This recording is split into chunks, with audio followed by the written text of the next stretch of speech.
नंदुरबार शहरात रिक्षा अपघातामुळे मोटारसायकल स्वार व रिक्षा चालकामध्ये दुपारी वाद निर्माण झाला होता।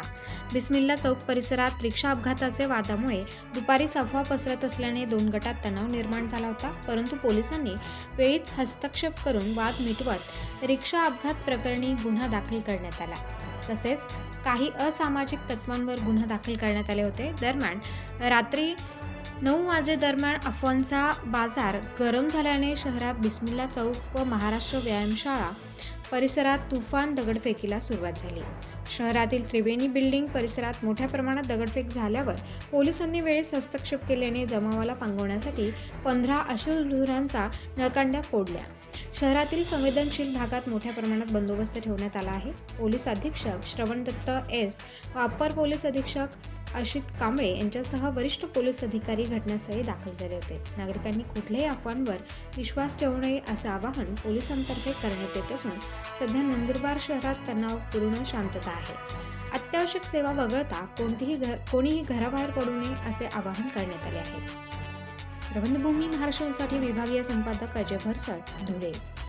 नमस्कार। आज नंदुरबार शहर पोलीस स्टेशन अंतर्गत जे त्रिकोणी बिल्डिंग, चिरा गल्ली व हलवाई मोहल्ला अशा प्रकारचे जे एरिया आहे त्यामध्ये काही अँटी सोशल एलिमेंट्सनी पत्थरबाजी करण्याचा प्रयत्न केला। बंदोबस्त सकाळपासून आमचा लागलेला होता। एक वेगळी घटना सकाळी घडल्यामुळे तर पूर्ण जे सिच्युएशन आहे त्याला कंट्रोलमध्ये आणण्यासाठी जास्त वेळ नाही लागला आणि कुठल्याही प्रकारची तपावेतो नंदुरबार पोलीसकडे अशी कुठल्याही प्रकारची रिपोर्टिंग नाही आहे ज्यामध्ये कोणी जखमी किंवा इंजर्ड आहे। सर्व सिच्युएशन शांत आहे। संध्याकाळी जे काही स्टोन पेल्टिंग झाली त्याच्या मागे प्रथमदर्शनी असं दिसते की काही लोकांनी विनाकारण अफवा पसरवण्याचा प्रयत्न केला। तर काही आरोपी आमच्या ताब्यात सध्या आहे आणि बाकी उर्वरित आरोपींचा आम्ही शोध घेत आहे।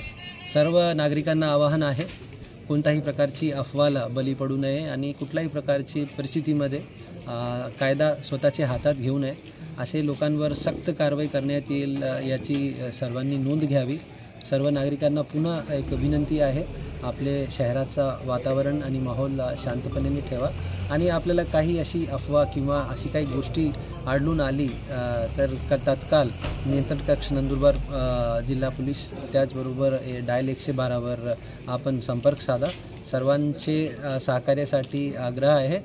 जय हिंद, जय महाराष्ट्र।